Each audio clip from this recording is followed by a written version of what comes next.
देवी प्रपन्ना तिहरे प्रसीद प्रसीद मातर जगतोऽखिलस्य प्रसीद विश्वेश्वरी पाहि विश्वम तमीसरी देवी चराचरस्य। सभी मित्रों को राधे राधे। नव वर्ष की बहुत बहुत शुभकामनाएं आप सभी साथियों को, और साथ में चैती नवरात्र की भी हृदय की गहराइयों से आप सभी को अनेकानेक शुभकामनाएं। माँ भवानी जगदम्बा आपका नव वर्ष मंगलमय हो, माँ की कृपा खूब बरसे आप सबके जीवन में। ऐसी शुभकामनाओं के साथ आज एक छोटी सी चर्चा आपके बीच में ला रहा हूँ। मेरे YouTube के माध्यम से ये आपके पास पहुँचेगी, चाहे Facebook के माध्यम से आपके पास तक ये जानकारी पहुँचेगी। आप सभी जानते हैं कि नव वर्ष का कितना बड़ा महत्व होता है और साथ में नवरात्र का कितना बड़ा महत्व होता है। सभी लोग जानते हैं इस चीज़ को अच्छे से। मित्रों, हमारा जो नव वर्ष है ये वसंत के साथ शुरू होता है। धरती श्रृंगार करती है, बड़ा सुंदर श्रृंगार करके, और फिर अब ग्रीष्म ऋतु आगे शुरू होने वाली है। तो यहाँ धरती का श्रृंगार सजती है धरती, क्योंकि हमारा नव वर्ष आ रहा है, हिंदुओं का नव वर्ष आ रहा है। और जो पीछे नव वर्ष मनाया लोगों ने, या हमने जो नव वर्ष पीछे मनाया वो आंग्ल भाषा, इन ईस्वी सन उसको बोलते हैं, वो सब मनाया। लेकिन वास्तव में जो हमारा नव वर्ष है यहीं से शुरू होता है, जहाँ धरती भी नया श्रृंगार करती है, सजती है, और यहाँ देवी के आराधना के साथ में हमारे नव वर्ष शुरू होता है, माँ भवानी के आराधना से। ये नवरात्र जो है वर्ष में 4 बार आते हैं, 2 गुप्त हैं और 2 प्रत्यक्ष हैं। प्रत्यक्ष नवरात्रों में एक आश्विन का नवरात्र आता है, और इस समय जो है चैती नवरात्रा इसको बोलते हैं। एक आषाढ़ मास में आता है, एक माघ मास में। जो गुप्त नवरात्रे हैं वो 2 गुप्त नवरात्रे, सभी लोग उनके बारे में जानते भी नहीं, मैं उसका भी वीडियो पहले बना चुका हूँ। पर नवरात्रे के 9 दिन ये भगवती की आराधना के दिन हैं, और इन 9 दिनों में माँ भवानी के 9 रूपों में पूजा की जाती है।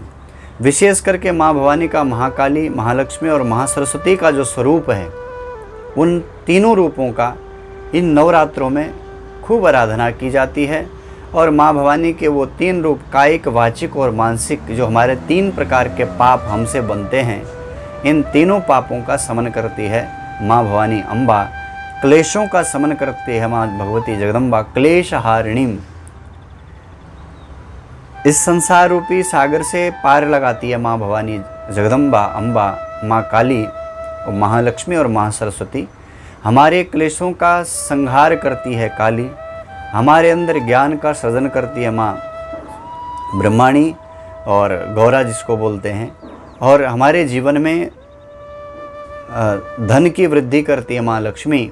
तीनों की बहुत ज़्यादा आवश्यकता है, क्योंकि हमसे अशुभ बनते जाते हैं, उनका शमन करने वाली माँ भवानी काली है। इन तीनों रूप में हम उनकी आराधना करते हैं, और माँ भवानी की आराधना से हमारे जीवन के जो भी संकट हैं माँ भवानी उनको दूर करती है। ये 9 दिन के बाद रामनवमी आती है, राम जी हमें मिलते हैं। ऐसे समझिए आप, इन 9 दिनों में हमको नवधा भक्ति जो बताई गई है, प्रथम भगति संतन कर संगा, या श्रवणम कीर्तनम विष्णु, ये जो नवधा भक्ति है, ये 9 दिन में हम नवधा भक्ति करते हैं तो हमें भगवान श्री राम मिलते हैं। जहाँ वहाँ भी बात यही बताई गई कि नवधा भक्ति से हमें परमात्मा की प्राप्ति होती है। और इन 9 दिनों तक हम माँ जगदम्बा की आराधना करते हैं, माँ भगवती की आराधना करते हैं, तो इससे माँ भवानी प्रसन्न होती है।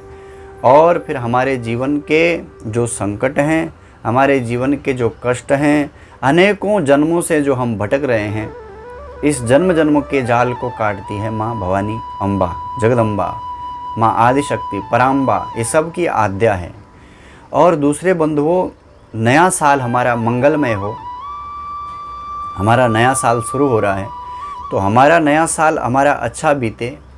शक्ति के बिना शिव भी शून्य माना गया है, तो ये शक्ति की आराधना के दिन हैं। हमें 9 दिन तक माँ की आराधना करके शक्ति अर्जन करना है, और जब हमारे जीवन में शक्ति होगी तो हम हर कार्य को आराम से और अच्छे से कर पाएंगे। इसलिए भी ये शक्ति की आराधना के दिन हैं। इसमें हम अपने घर में नवरात्र पूजा जैसे करते हैं, तो कई लोग पाठ रखवाते हैं घर में, पर जैसे सामान्य हमको नवरात्रि में क्या करना चाहिए, माँ भगवती के जो बीज मंत्र हैं, ओम ऐं ह्रीं क्लीं चामुंडाय विच्चे, ये जो बीज मंत्र हैं, इस बीज मंत्र का जप करना चाहिए। और ज़्यादा से ज़्यादा जितना ज़्यादा जप करेंगे, उस जप करने से हमारी मनोकामना पूर्ण होगी। हम जिस भी कामना से माँ भवानी की आराधना करेंगे 9 दिन तक, माँ भगवती हमारी उस मनोकामना को पूर्ण करेगी। विशेष करके जो लोग ग्रह पीड़ा से परेशान हैं, जो ग्रहों से परेशान है, जैसे शनि से, राहु से, केतु से, या सूर्य, मंगल, बुध, गुरु, किसी भी ग्रह से आप परेशान हैं, ग्रह दोष आपकी कुंडली में बन रहा है और आप ग्रह दोष से परेशान हैं, कोई नीच की दशा आपकी चल रही है, या ग्रह बलवान नहीं है जिसका फल आपको नहीं मिल पा रहा है, शनि की 7.5 इत्यादि आपको चल रही है, आप हर तरह से परेशान हैं, आपका काम नहीं बन रहा है, तो कल से जो नवरात्र शुरू हो रहे हैं, चैत्री नवरात्रे, इसमें आप माँ भवानी के बीज मंत्र का जप करें और मन में संकल्प करें कि मैं इस ग्रह के दोष को दूर करने के लिए माँ भवानी आपका जप कर रहा हूँ या कर रही हूँ।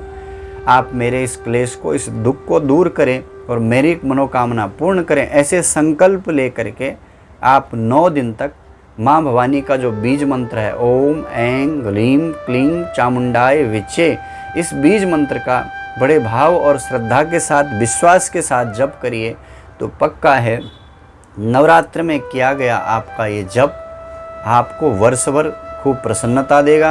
आपके जो क्लेश हैं, ग्रह पीड़ा है, वो भी इससे दूर होगी और आपके जीवन में खूब सुख समृद्धि होगी। ये विश्वास है, आप करिए इसको।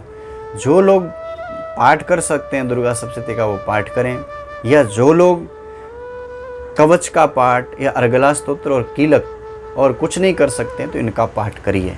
जिनके शरीर में रोग है या जिनके शरीर में किसी तरह की बाधाएं हैं, वो लोग विशेष करके देवी का कवच का पाठ करें, उससे हमारी हर तरह से रक्षा होती है। ये बच्चे भी करें, बड़े भी करें, जवान भी करें, उसको करने से हमारे शरीर की हर तरह से रक्षा होती है। आपने श्रीमद् भागवत की कथा सुनी होगी, उसमें भी जब भगवान को नज़र लग जाती है तब माँ यशोदा और उनकी सहेलियाँ, सखियाँ गोमूत्र और गोरज का भगवान को टीका करते हैं और फिर झाड़ा देते हैं। वो वही कवच का काम करते हैं। और भी जगह आपने देखा होगा, भागवत के अंदर भी कई कथाएं ऐसी आती हैं, नारायण कवच का उपदेश किया गया किसको? इंद्र को। तो वो कवच जो है हमारी हर तरह से रक्षा करता है। इसलिए नवरात्र में जो है अपने घर में दुर्गा सप्तशती के कवच का पाठ करें। वैसे नित्य भी आप कर सकते हैं इसको, पर 9 दिन तक ये नवरात्रे के 9 दिन शक्ति के आराधना के हैं। और हर तरह का दुख क्लेश जो भी है, चाहे ग्रह पीड़ा हो या भूत प्रेत बाधा हो, उन सब को भी दूर करने के लिए माँ की आराधना सबसे श्रेष्ठ है। बच्चों के लिए बुद्धि के लिए, व्यापारियों को व्यापार वृद्धि के लिए, कि इससे धन बढ़े हमारा। तो ये जो 9 दिन हैं, इसमें महाकाली और महालक्ष्मी, माँ सरस्वती, इन तीनों रूप में देवी पूजी जाती है। और विशेष करके 9 दिन में 9 रूपों में माँ भवानी की आराधना होती है, पूजा होती है। तो लोग पाठ भी करते हैं इसमें। तो जो पाठ करने में समर्थ हैं तो वो दुर्गा सप्तशती का पाठ कर सकते हैं। नहीं तो अपने घर में जोत जलाइए, अखंड घी की जोत जलाइए माँ भवानी की, और नित्य जो है माँ का पूजन करिए अपने शक्ति और सामर्थ्य के अनुसार, जैसे भी आपको आता है। भाव श्रद्धा से माँ भवानी का पूजन करिए, पाठ करिए। और बीज मंत्र जो भगवती का है, उस बीज मंत्र का जप आपके सभी दुखों को, सभी क्लेशों को, सभी बाधाओं को, यहाँ तक ग्रह बाधा, चाहे शनि की हो, राहु की हो, केतु की, कोई भी ग्रह बाधा आपको है, आप केवल और केवल भगवती के बीज मंत्र जप 9 दिन तक करिए। किसी तरह की भी आपको बाधा है वो सब दूर होगी। शायद जानकारी आपको अच्छी लगी होगी। तो अगर आपको अच्छी लगी है जानकारी तो अपने मित्रों तक शेयर कीजिए, ताकि वो भी नवरात्र में माँ भवानी की आराधना करके उनके भी कष्ट दूर हों। और नया वर्ष जो शुरू हो रहा है कल से, उसकी पुनः आप सभी को बहुत बहुत शुभकामनाएं। नव वर्ष सबका मंगलमय बीते, क्योंकि आगे जो संवत्सर आ रहा है, अभी जो गया ये राक्षस नाम का संवत्सर है जो चल रहा है, जाएगा, कल में निकल जाएगा। कल से नल नाम का संवत्सर शुरू हो रहा है बंधुओं, और उसका भी ज्योतिषी के हिसाब से देखेंगे तो उसका भी इतना अच्छा तो उसको नहीं मानते हैं। और राजा जो है शनि महाराज बनने वाले हैं वर्ष भर के लिए, मंत्री गुरुजी बन रहे हैं बृहस्पति। तो राजा बन गया शनि, गुरु बन गए गुरुजी, संभालेंगे। गुरु बृहस्पति जो है वो संभालेंगे हर तरह से, जो अनावृष्टि, अतिवृष्टि और प्रजा में जो कहीं रोग व्याधियाँ होंगी उनको गुरुदेव संभालेंगे, लेकिन फिर भी राजा हैं तो सबको संभल के रहना है। शनिदेव का चलेगा हिसाब किताब सब, है ना।